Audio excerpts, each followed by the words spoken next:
இன்னொரு பேப்பர் சரா கிடைச்சிருக்கு நம்மளுக்கு. கல் சின்னதாக இருந்தாலும் நல்லா உரமாக கிடைக்கும்.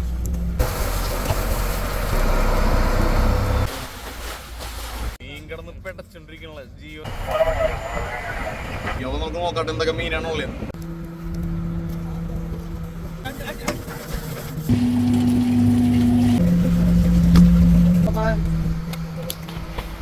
ഹേ നമസ്കാരം, എല്ലാവർക്കും പുതിയൊരു വീഡിയോയിലേക്ക് സ്വാഗതം. അങ്ങനെ നമ്മൾ വലയിടാനുള്ള സ്ഥലത്തേക്ക് ഓടിക്കൊണ്ടിരിക്കുകയാണ്. ഏതാനും മണിക്കൂറിനുള്ളിൽ നമ്മൾ വലയിടാനായിട്ട് ആരംഭിക്കോട്ടെ. 3-3.5 ദിവസത്തോളം രാവും പകലൂലാണ്ട് നിർത്താണ്ട് ഓടിയാണ്ട് നമ്മൾ ഈ ലക്ഷ്യസ്ഥാനത്തേക്ക് എത്തിയേക്കണ്. അങ്ങനെ നമ്മുടെ സ്രാങ്ക് ആണെന്നുണ്ടെങ്കിൽ കരയിലേക്ക് സാറ്റലൈറ്റ് ഫോൺ വഴി നമ്മുടെ ഓണറിനെ വിളിച്ചിട്ട് ഇന്നൊരു സ്ഥലത്ത് ഇങ്ങനെ മീൻ കിട്ടിയെന്നൊക്കെ പറഞ്ഞ് ഇങ്ങനെ സംസാരിച്ചുകൊണ്ടിരിക്കുകയാണ് തിരിവ് എങ്ങനെയാണെന്നുള്ളത്. അപ്പോൾ ഇതിനെക്കുറിച്ച് ഞാൻ നിങ്ങൾക്ക് ഡീറ്റെയിൽ ആയിട്ട് പറഞ്ഞുതരാം. ഇന്ത്യൻ ബോർഡർ ഏതാണ്? ഇന്ത്യൻ ബോർഡർ ആന്ധ്രലൈന ഇന്ത്യൻ ബോർഡർ 40 നോട്ടിക്കൽ എടുക്കാൻ കേക്ക്. അങ്ങനെ ഓടി ഇന്ത്യൻ ബോർഡറിലേക്ക് ഏകദേശം 40 നോട്ടിക്കൽ മാത്രമേ ഉള്ളൂ. അത്രയും ദൂരം നമ്മൾ ഓടി വന്നിട്ടുണ്ട്.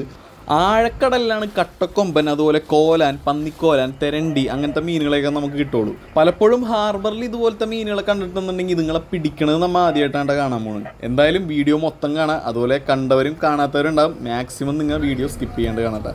നേരെ നമുക്ക് വലയിടാനായിട്ട് ആരംഭിക്കാം.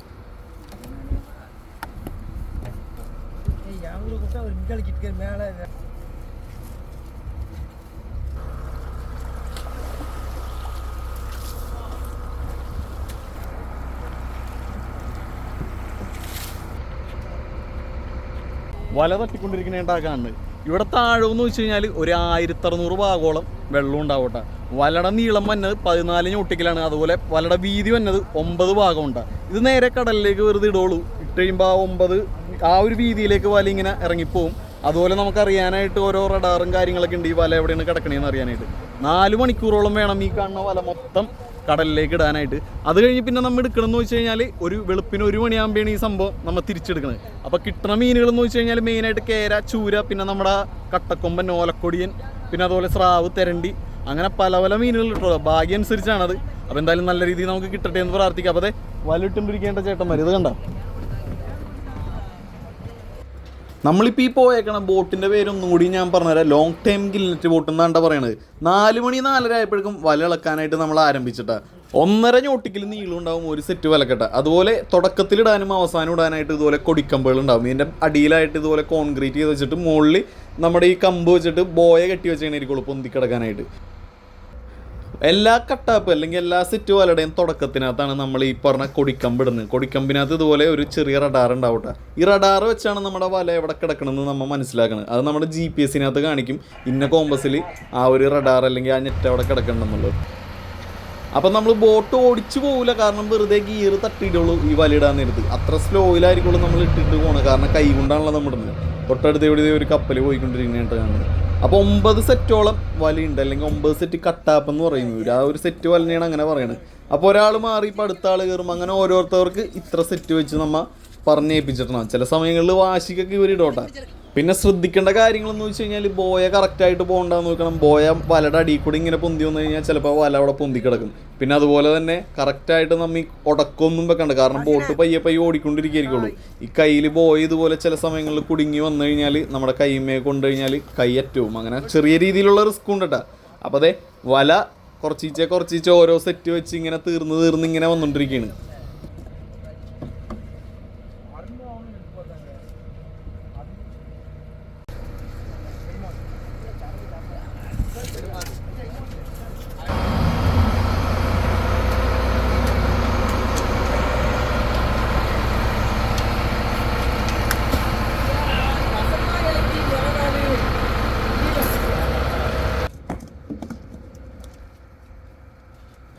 അങ്ങനെ ഏകദേശം ഒരു വൈകുന്നേരം സമയമായപ്പോഴേക്കും നമ്മുടെ വലയിട്ട് തീരാറായിട്ടുണ്ട്. അപ്പോൾ ഇതുപോലത്തെ പണിക്കോണ ലോങ് ടൈം ഗിൽനെറ്റ് ബോട്ടിൻ്റെ സ്ട്രക്ചർ തന്നെ ഇതുപോലെ ഇരിക്കട്ടെ. വലയൊക്കെ ഇടാനായിട്ടുള്ള സ്റ്റോറേജാണ് ഈ കാണുന്നത്. അപ്പോൾ ഇന്ന് രാത്രിയിലത്തേക്ക് കഴിക്കാനായിട്ട് നല്ല അടിപൊളി റൈസാണ് ഉണ്ടാക്കണം. അതും വെജിറ്റബിൾ ഫ്രൈഡ് റൈസാണ് കേട്ടോ. പിന്നെ ഒരു കാര്യം പ്രത്യേകം പറയാനുള്ളതെന്ന് വെച്ച് കഴിഞ്ഞാൽ ഞാൻ തമിഴൻ ബോട്ടിലാണ് പോകുന്നത്, അണ്ണന്മാരുടെ ഒപ്പം പോകണം. അപ്പോൾ അവരവരുടേതായ സ്റ്റൈലിലാണ് ഫുഡ് വെക്കണത്. അപ്പോൾ നമ്മുടെ ഒരു സ്റ്റൈലായിട്ട് അത് കമ്പയർ ചെയ്യരുത്. അപ്പോൾ ഒരിക്കലും അതത്ര ഒരു പെർഫെക്ഷനിൽ വരില്ല നമ്മുടെ ഒരു സ്റ്റൈലിൽ. നമുക്ക് നമ്മുടേതായ സ്റ്റൈൽ, അവർക്ക് അവരുടേതായ സ്റ്റൈൽ. അപ്പോൾ അതെ നമ്മുടെ വെജിറ്റബിൾസ് എല്ലാം നന്നായിട്ട് ഒന്ന് വഴറ്റിയെടുത്തിട്ട് അതിലേക്ക് നമ്മുടെ ഈ പൊന്നിയരിയാണ് ഇവർ കൂടുതലും യൂസ് ചെയ്യുന്നത്. ചിലവർക്ക് അത് കഴിക്കാൻ പറ്റില്ല. പൊന്നിയരിയും അതുപോലെ ആ റൈസും വെജിറ്റബിൾസും പിന്നെ മുട്ടയൊക്കെ ഉണ്ടായി അതെല്ലാം കൂടി മിക്സ് ചെയ്തിട്ട് നേരെ ചിക്കൻ ഫ്രൈഡ് റൈസ് മിക്സ് എന്ന് പറയുന്ന ഒരു പാക്കറ്റ് ഉണ്ട്, അതിനകത്തുള്ള ആ പൊടി അങ്ങോട്ട് ഇട്ട് കൊടുക്കണം. ഈ പൊടികളൊക്കെ ഇടണിട്ട് സത്യം പറഞ്ഞാൽ എനിക്ക് ചിരി വന്നിട്ടുണ്ട്, എന്ത് പൊടിയാണ് ഇവർ ഇടണേന്ന് ആലോചിച്ച്. പിന്നെ ഇനിയുള്ള ദിവസങ്ങളിൽ അങ്ങോട്ട് ഇത് തന്നെ ഞാൻ തിന്നണമല്ലോ എന്ന് ആലോചിച്ച് എനിക്ക് കരച്ചിലും വരുന്നുണ്ട് സത്യം പറഞ്ഞു കഴിഞ്ഞാൽ. പക്ഷേ നമ്മൾ പയ്യെ ഇങ്ങനെ നിന്ന് നടുക്കടലിൽ ചെന്ന് കഴിഞ്ഞാൽ പിന്നെ എനിക്കത് വേണം ഇത് വേണമെന്ന് പറയാൻ പറ്റില്ല. തിന്നാണ്ട് വേറെ വഴിയില്ല, അങ്ങനെ കഷ്ടപ്പെട്ടായാലും കഴിക്കാമെന്ന് വിചാരിച്ചിട്ടാണ്.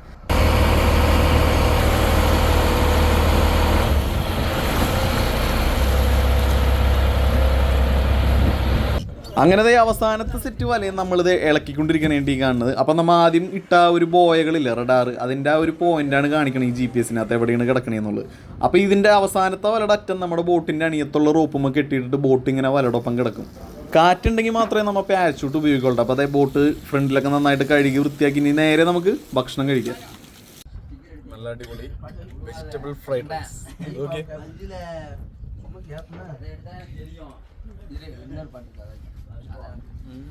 சூப்பர். தெளிவா இருக்கு. அந்த தட்டுலயும் ரைஸ் இருக்கு, தொட்டுக்கு காய்கறி இருக்கு.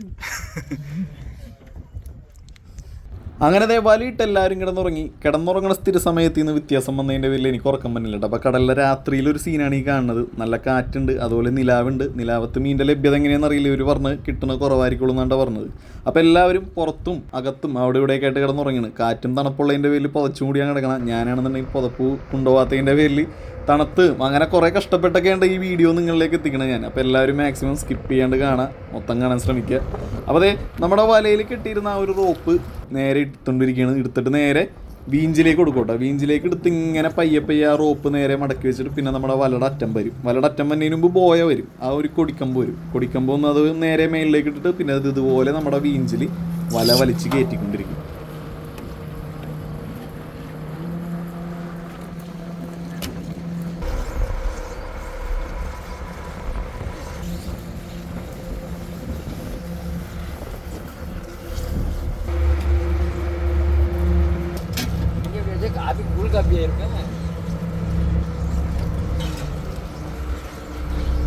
ആദ്യം തന്നെ നമ്മുടെ വലയിൽ കിട്ടിയത് ഓലക്കൊടി എന്ന് പറയുന്ന മീനാണ്ട. ഇവരാണെന്നുണ്ടെങ്കിൽ മയിലെന്ന് പറയുന്നത്. അപ്പോൾ അതേ നോക്കിക്കോട്ടെ.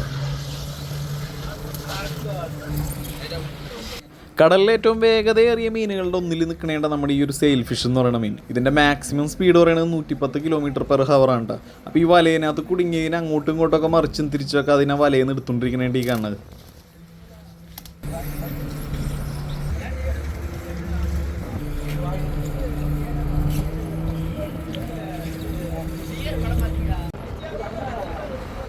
ആദ്യത്തെ സെറ്റ് വലയിൽ നമുക്ക് ആകെ കിട്ടിയത് ആ ഒരു സെയിൽ ഫിഷ് അല്ലെങ്കിൽ നമ്മുടെ ഓലക്കൊടിയും മാത്രമാണ്. അങ്ങനെ രണ്ടാമത്തെ സെറ്റ് വല നമ്മൾ എടുക്കാനായിട്ട് കൊടിക്കമ്പും കാര്യങ്ങളെല്ലാം പൊക്കിയെടുക്കണേണ്ടി കാണുന്നത്.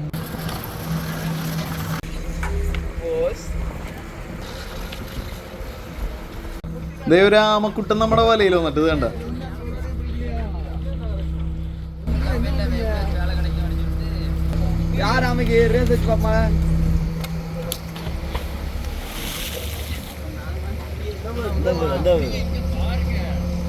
ఎంత పక్కన కామి బాబు అట్టి ఇల్సొత్తుని మేల ఉంది అట్టి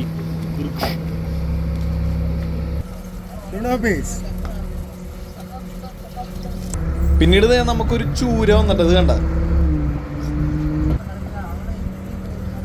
ഇതാണ് നമ്മുടെ ഒട്ടുമീനിട്ട വലിയ വലിയ മീനുകളില്ലേ സ്രാവ്, അതിൻ്റെയൊക്കെ മുകളിലുണ്ടാവണേണ്. അപ്പോൾ ഇവനെ നമ്മത് ഇങ്ങനെ എടുത്തിട്ട് എവിടെയെങ്കിലും ഒരു സ്ഥലത്ത് ഇങ്ങനെ ഒട്ടിച്ച് വെച്ച് കഴിഞ്ഞാലുണ്ടല്ലോ അവിടെ ഒട്ടിരിക്കോട്ട്.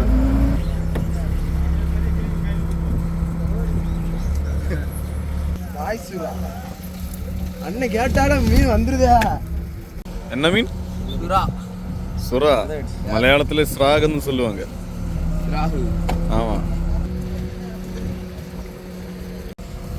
நான் பிடிக்கத எடுங்க.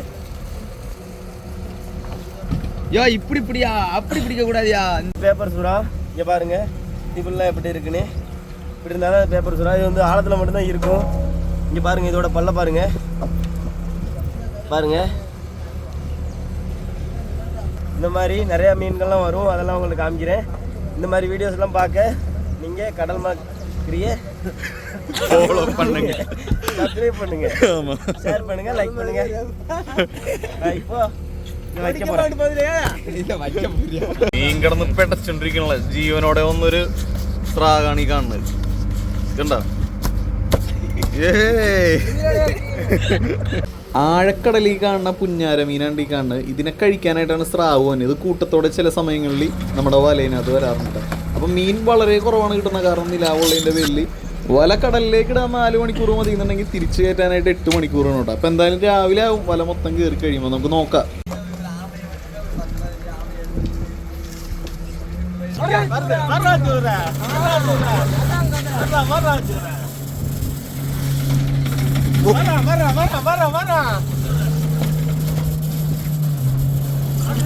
മീൻ വരാൻ തുടങ്ങി കഴിഞ്ഞാൽ കൂട്ടത്തോടെ ഇങ്ങനെ വന്ന് കയറിപ്പെടോട്ടെ. അപ്പോൾ ഇത് എടുത്ത് നമ്മുടെ ഈ വലയുടെ ഉള്ളിൽ നിന്ന് ഇങ്ങനെ ഉടക്കി കിടക്കണ മീനെ കറക്കിയും തിരിച്ചൊക്കെ എടുക്കണം.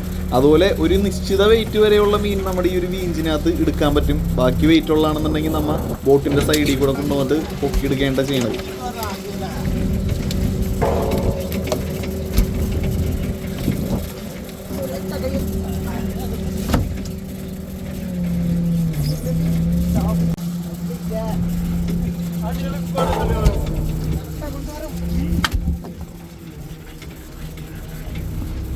ഇഷ്ടംപോലെ ആമകൾ നമ്മുടെ വലയിനകത്ത് വന്നിരുന്നുണ്ട്. അപ്പോൾ നിങ്ങൾ പെട്ടെന്നൊന്നും അങ്ങനെ ചാവൊന്നുമില്ല. നമുക്ക് കിട്ടിക്കഴിഞ്ഞാൽ നേരെ കടലിലേക്ക് തിരിച്ചു വിടേണ്ട ചെയ്യണത്.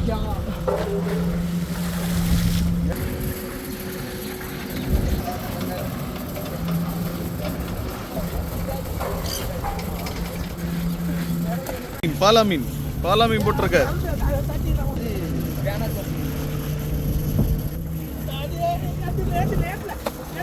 പോയിട്ടാങ്ക.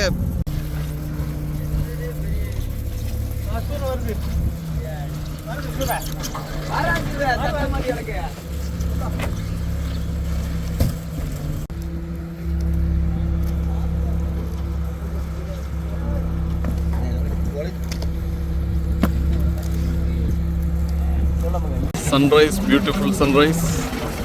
വല കയറി കഴിഞ്ഞിട്ടില്ല, ഇപ്പോഴും എടുത്തുകൊണ്ടിരിക്കുകയുണ്ട്. മീൻ കുറവാണ് വന്നേക്കണത്. ദൂരെ ഉണ്ട് വലയുടെ അറ്റം. അങ്ങനെ അടുത്തൊരു ഓലക്കുടിയും നമ്മുടെ വീഞ്ചിനകത്ത് അടിച്ചേറിയിട്ടുണ്ട്. അതേ പോണ് കണ്ട. സാധനത്തിന്റെ സൈസ് നോക്കി അത്യാവശ്യം വലിപ്പമുണ്ട് കേട്ടോ. അത്ര വലിയ സൈസ് ഇല്ല, എന്നാലും അത്യാവശ്യം വലിപ്പമുണ്ട്.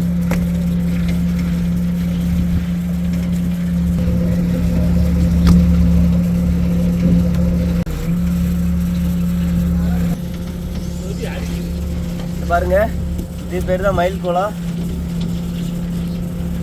பாருங்க பாய பாருங்க எப்படி இருக்கும். இல்ல பாருங்க, നമ്മുടെ നാട്ടിലെ ഓലക്കൊടിയനാണ്ടി കാണ കണ്ട നോക്കി.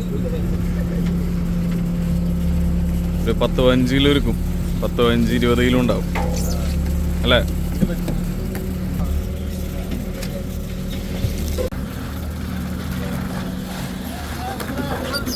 സുറ സുറ സുറ.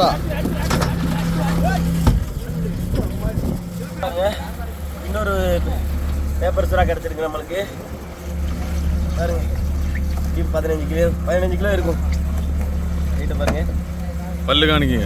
பல்ல பாருங்க, பல்லதான் திறக்க முடியல. ഓ പല്ല് നോക്കി. பல்லு சின்னதாக இருந்தாலும் நல்லா உரமாக கடிக்கும். എന്താ ഇവിടെ എന്താ പറയണ? പേപ്പർ സുറയാണ്. സുറ എന്ന് വെച്ചാൽ സ്രാവാണ്ട. இதே மாதிரி நிறைய மீன் இன்னும் வரும், உங்களுக்கு காமிக்கிறோம். வெயிட் அண்ட் சீ. വല ഫുള്ളായിട്ട് എടുത്തിട്ടല്ല നമ്മൾ സ്റ്റോർ ചെയ്യണത്. വല ഫുള്ള് കയറി വന്നുണ്ടെങ്കിൽ 8 മണിക്കൂറോളം പിടിക്കും. അപ്പോഴേക്കും മീൻ ഒരു പരിവായിട്ടുണ്ടാകും. അതുകൊണ്ട് ഇടക്കിടക്ക് മീനിന്റെ ലഭ്യത അനുസരിച്ച് നേരെ നമ്മൾ സ്റ്റോർ റൂമിലേക്ക് കയറ്റോട്ടെ. ഒരുപാട് പേര് കമന്റ് ചെയ്യുന്നുണ്ട് 32 ദിവസത്തെ മീനാണ് ഞങ്ങൾക്ക് തന്നെ എന്നുള്ളത്. ശരിക്കും മീൻ ചീത്തായി അല്ലെങ്കിൽ പഴകിപ്പോണല്ല. അതിന്റെ മേളിൽ മീൻ വന്നു കഴിയുമ്പോൾ അത് ഉടഞ്ഞുടഞ്ഞു പോകണം. അങ്ങനത്തെ മീനുകൾ കോഴിത്തീറ്റ അങ്ങനത്തെ സംഭവങ്ങൾ ഉണ്ടാക്കാനാണ് പോണത്. നമുക്ക് അവസാനം കിട്ടിയ മീനുകളാണ് നമ്മൾ എക്സ്പോർട്ട് ചെയ്യാനും അതുപോലെ മറ്റുള്ള കാര്യങ്ങൾക്ക് വിൽക്കാനൊക്കെ ഉപയോഗിക്കുന്നത്. പാൽകുടി കുളന്തായി ഇതേ ഒരു ചെറിയ പാമ്പ് കൂടി പോകും കണ്ട. പാമ്പുകൾ ഇടക്ക് വരോട്ട് ഇതുപോലെ. അടുത്ത കൊടി എടുക്കാനായിട്ട് നമ്മൾ പോയിക്കൊണ്ടിരിക്കേണ്ടത് കോഴിക്കോട് ആ കാണണേണ്. അതെടുത്തിട്ട് ഇനി അടുത്ത വല ഇങ്ങോട്ട് കയറ്റിക്കൊണ്ടിരിക്കും. അപ്പോൾ നമുക്ക് നോക്കട്ടെ എന്തൊക്കെ മീനാണുള്ളത്. സമയം ഒരു 7:30 അപ്പോൾ അവസാനത്തെ കട്ടാപ്പിൻ്റെ കമ്പാണി കാണുന്നത്. ഈ സെറ്റ് വലയും കൂടി കയറി കഴിഞ്ഞാൽ നമ്മുടെ വല മൊത്തം എടുത്ത് തീർന്നിട്ട്.